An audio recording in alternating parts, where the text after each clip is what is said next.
मित्रांनो, मी जालिंदर पटरे sir इंग्लिशवाला channel मध्ये आपलं मनापासून खूप खूप स्वागत करतो. तर आज आपण या ठिकाणी पार्ट्स ऑफ स्पीच मधला दुसरा जो प्रकार आहे प्रोनाउन्स, तो या ठिकाणी घेऊन येत आहोत. व्यवस्थित व्हिडिओ पहा आणि व्हिडिओ पाहिल्यानंतर काही अडचणी असतील तर कमेंट बॉक्स मध्ये सुचवा. निश्चितपणाने त्याच्यावर सोल्युशन त्या ठिकाणी पुढच्या व्हिडिओमध्ये त्या ठिकाणी घेऊन येईल. ओके, तर बघा, प्रोनाउन्स म्हणजे काय रे? सर्वनाम आपण पाहिलेले आहे. सर्वनाम म्हणजे काय? तर याला आपण कुठं वापरतो रे? Instead of noun. आता नाउन आपण पाहिलेलं आहे. नाउन म्हणजे काय रे? की जी काही नावं आहेत त्याला नाउन म्हणायचं. ओके, तर इन्स्टेड ऑफ नाउन, नामाच्या ऐवजी वापरले जाणारे शब्द. मग आता हे शब्द कोणकोणते आहेत रे? तर त्याच्यामध्ये आता याचे पण त्या ठिकाणी काय करतात रे? प्रकार पडतात. तर पहिल्यांदा आपल्याला कोणते या ठिकाणी आहेत? Personal pronounce. कोणते प्रोनाउन्स? Personal pronounce. आता पर्सनल प्रोनाउन्स जर म्हटलं तर पर्सनल प्रोनाउन्स मध्ये काय रे? या ठिकाणी बघा, आता तीन प्रकारचे या ठिकाणी आपल्याला पाहायला मिळतील. पर्सनल प्रोनाउन मध्ये फर्स्ट पर्सन, त्याच्यानंतर सेकंड पर्सन आणि थर्ड पर्सन. सेकंड पर्सन आणि थर्ड पर्सन, या तीन प्रकारामध्ये आपल्याला त्या ठिकाणी हे प्रोनाउन्स पाहायला मिळतात. फर्स्ट पर्सन म्हणजे कशा रे? आता मला जर स्वतःविषयी बोलायचं असेल तर मी आय म्हणणार. आपल्याला सगळ्यांना स्वतःविषयी बोलायचंय तर आपण वी म्हणणार. म्हणजे स्वतःविषयी बोलता येणारे सर्वनाम कोणते रे? I, we. सेकंड पर्सन साठी तुम्ही तू म्हणू शकता किंवा तुम्ही म्हणू शकता, दोन्हीसाठी यू आहे. आणि थर्ड पर्सन साठी तो, ती, ही, सी, इट आणि दे, हे सर्वनाम जनरली तीन याच्यामध्ये पर्सन मध्ये पडतात. आय, वी फर्स्ट पर्सन साठी, यू असेल, तुम्ही म्हणायचं असेल तर यू, आणि त्याच्यानंतर ही, सी, इट, दे हे थर्ड पर्सन साठी आपल्याला त्या ठिकाणी वापरायचे. तर याच्यामध्ये आपल्याला आता हे जे first person, second person, third person जे प्रोनाउन्स आपल्याला आहेत, तर मग याचं वाक्यामध्ये प्लेसिंग कुठं असतं? त्याला नॉमिनेटिव्ह केस म्हणतात बघा. म्हणजे सब्जेक्ट मध्ये. कुठं? सब्जेक्ट मध्ये आपण काय करतो? सब्जेक्ट असेल ऑब्जेक्ट मध्ये किंवा ऑब्जेक्टिव्ह केस त्याला त्या ठिकाणी म्हणतात. आणि त्याच्यानंतर पजेसिव्ह ऍडजेक्टिव्ह म्हणून या ठिकाणी येणारे हे पजेसिव्ह ऍडजेक्टिव्ह म्हणून येणारे आहेत. आणि पजेसिव्ह प्रोनाउन म्हणून येणारे आहेत.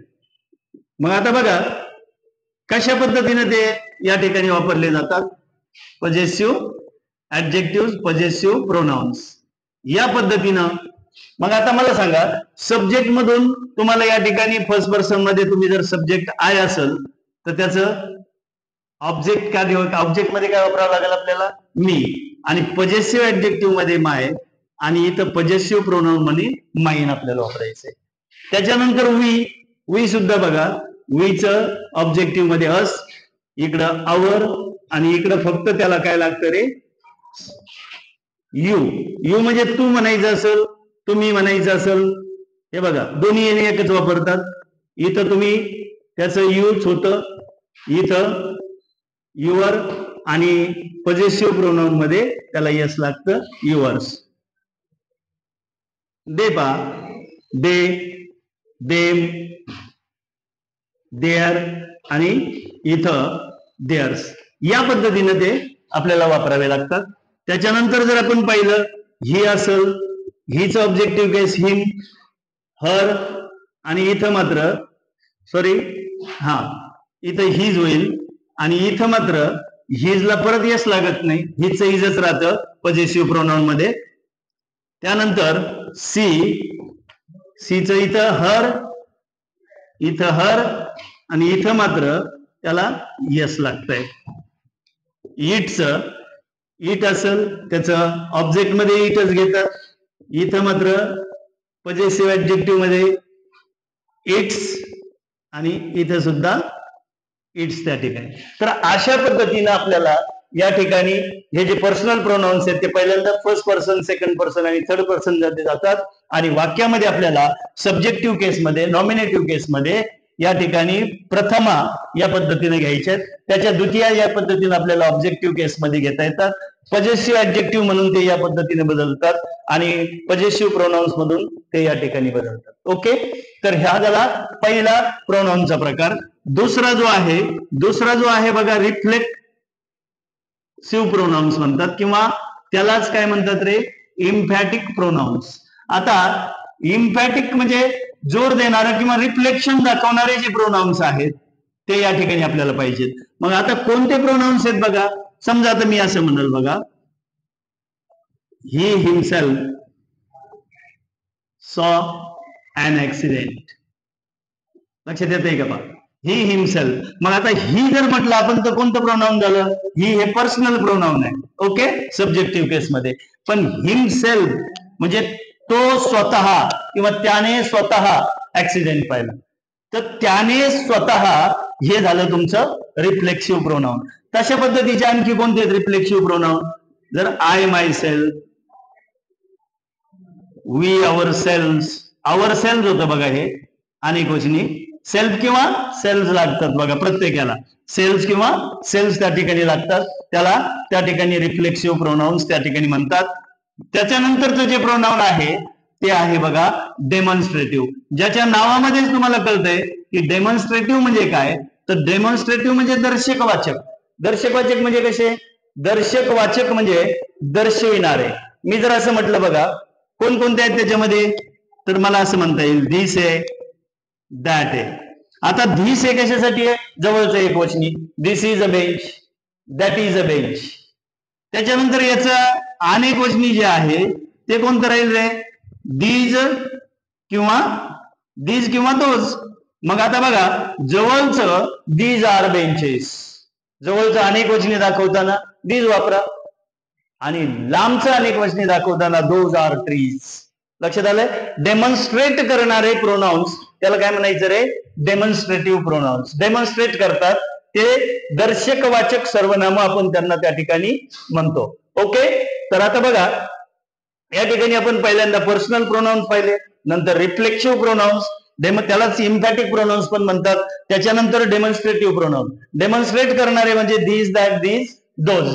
त्याच्यानंतरचं जे प्रोनाउन आहे बघा, की आपल्याला त्या ठिकाणी पाहायचं आहे की इनडेफिनेट प्रोनाउन्स.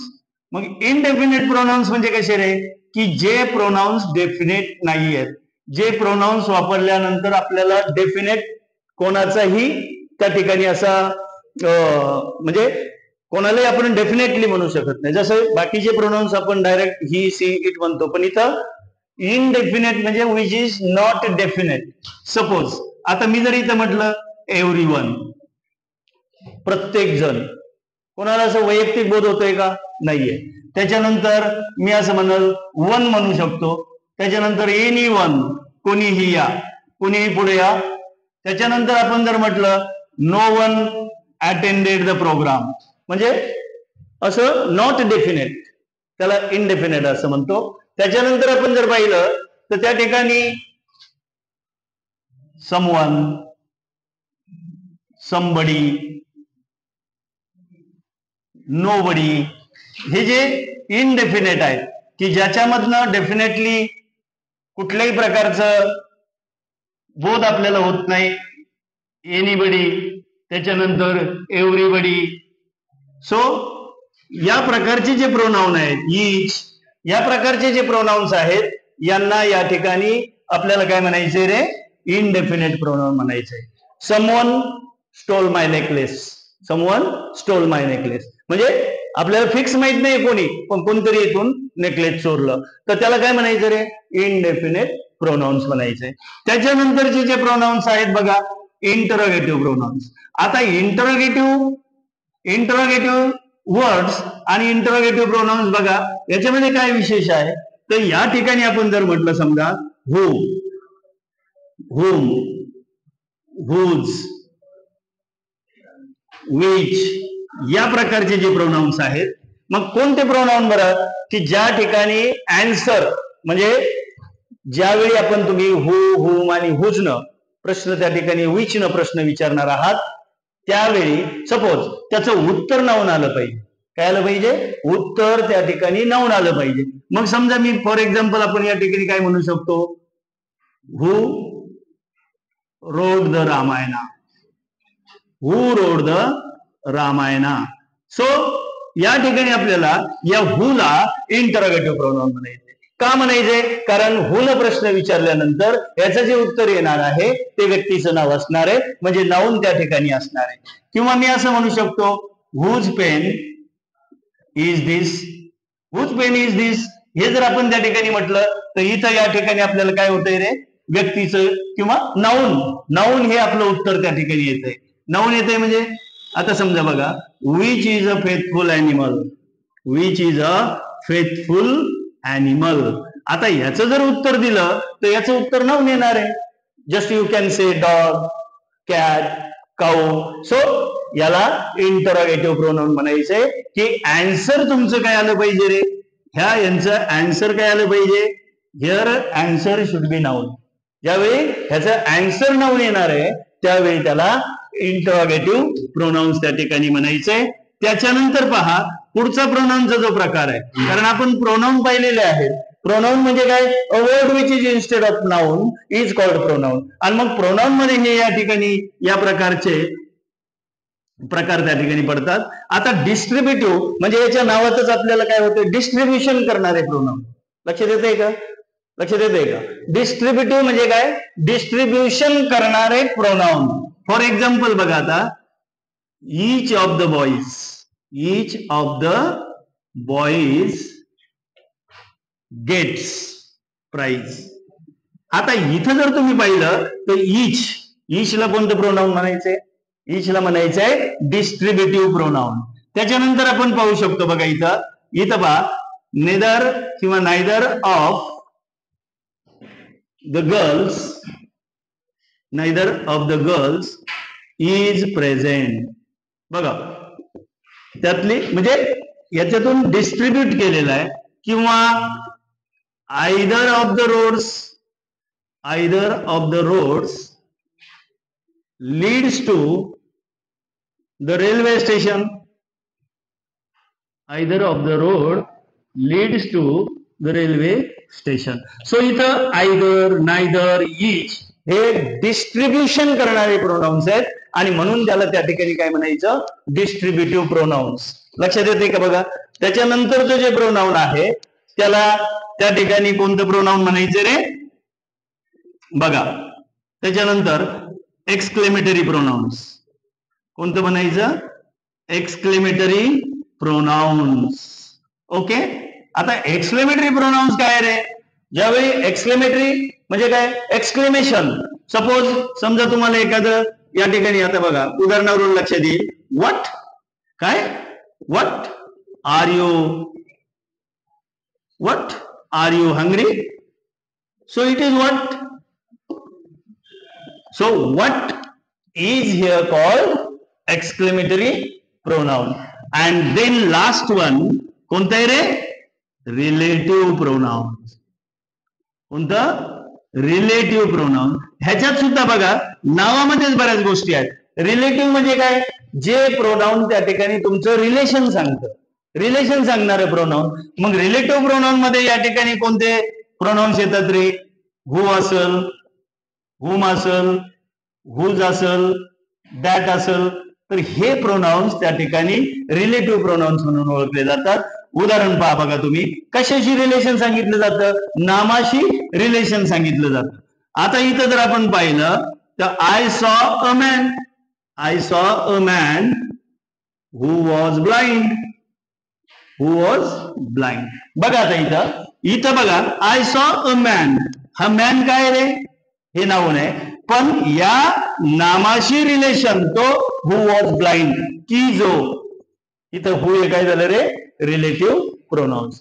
बघा मित्रांनो, आपण आता या ठिकाणी काय पाहिलेलं आहे, जे आपले पर्सनल प्रोनाउन्स आहेत त्याच्यामध्ये आपल्याला फर्स्ट पर्सन, सेकंड पर्सन आणि थर्ड पर्सन. फर्स्ट पर्सन म्हणजे स्वतःविषयी, सेकंड पर्सन समोरच्या विषयी आणि थर्ड पर्सन म्हणजे जी व्यक्ती आपल्यामध्ये प्रेझेंट नाहीये त्याच्याविषयी आपण बोलतो. त्याच्यामध्ये सब्जेक्टिव्ह केस, ऑब्जेक्टिव्ह केस, पजेसिव्ह ऍडजेक्टिव्ह आणि पजेसिव्ह प्रोनाउन्स म्हणून हे पर्सनल प्रोनाउन्स वापरले जातात. त्याच्यानंतरच आपण त्या ठिकाणी पाहिलेलं आहे रिफ्लेक्सिव्ह किंवा इम्पॅटिक प्रोनाउन्स. मग रिफ्लेक्सिव्ह किंवा इम्पॅटिक म्हणजे जोर देणारे जे सर्वनाम आहेत, I myself, he himself, she herself, they themselves. त्याच्यानंतर आपलं जे प्रोनाउन आहे डेमॉन्स्ट्रेटिव्ह प्रोनाउन. डेमॉन्स्ट्रेटिव्ह म्हणजे काय रे? दर्शकवाचक सर्वनाम. मग दर्शकवाचक सर्वनाम म्हणजे कसं रे? की this is a bench, that is a bench. जवळचं एक वचनीसाठी दिस आहे, लांबचं एक वचनीसाठी दॅट आहे, त्याचेच अनेक वचनीसाठी दिस दोज आहेत. त्याच्यानंतर आपण इनडेफिनेट प्रोनाउन पाहिलेले आहेत की जे प्रोनाउन वापरल्यानंतर डेफिनेटली कोणाचाही त्या ठिकाणी उल्लेख होत नाही, असे जे प्रोनाउन्स आहेत ते इनडेफिनेट प्रोनाउन्स आहेत. त्याच्यानंतर आहे इंटरोगेटिव्ह प्रोनाउन्स. इंटरोगेटिव्ह प्रोनाउन्स आहे कसं ओळखायचं? की ज्यावेळी ज्या शब्दांनी प्रश्न विचारल्यानंतर उत्तर त्या ठिकाणी नाऊन येतं त्याला इंटरोगेटिव्ह प्रोनाउन्स म्हणा. त्याच्यानंतर डिस्ट्रीब्युटिव्ह प्रोनाउन्स म्हणजे काय? डिस्ट्रीब्युशन करणारे प्रोनाउन्स, नाही का? तर इच असेल, नाहीतर असेल, आयदर असेल, या प्रकारचे प्रोनाउन्स त्याच्यामध्ये जातात. त्याच्यानंतर जे एक्सक्लेमेटरी प्रोनाउन्स आहेत, exclamation, what are you hungry, so this is exclamatory. And then relative pronoun म्हणजे काय? Whose, that. हे त्या ठिकाणी नामाशी त्याचं रिलेशन सांगतात, त्याला या प्रकारचं रिलेटिव्ह प्रोनाउन्स वगैरे म्हणतात. तर मित्रांनो, अशा प्रकारे हे सर्व नाम त्या ठिकाणी आपण प्रोनाउन्स पाहिलेले आहेत. याच्यानंतर एकामागून एक सगळे पार्ट्स ऑफ स्पीच आपण त्या ठिकाणी घेऊन येतो. आणि आपल्याला व्हिडिओ आवडल्यानंतर त्याला लाईक करा, शेअर करा. आणि जर आपल्या काही अडचणी असतील, काही प्रॉब्लेम्स याच्यामध्ये असतील तर निश्चितपणानं कमेंट बॉक्समध्ये टाका. त्याचं सोल्युशन निश्चितच त्या ठिकाणी नवीन व्हिडिओमध्ये घेऊन येऊ. धन्यवाद. थँक्यू. बाय.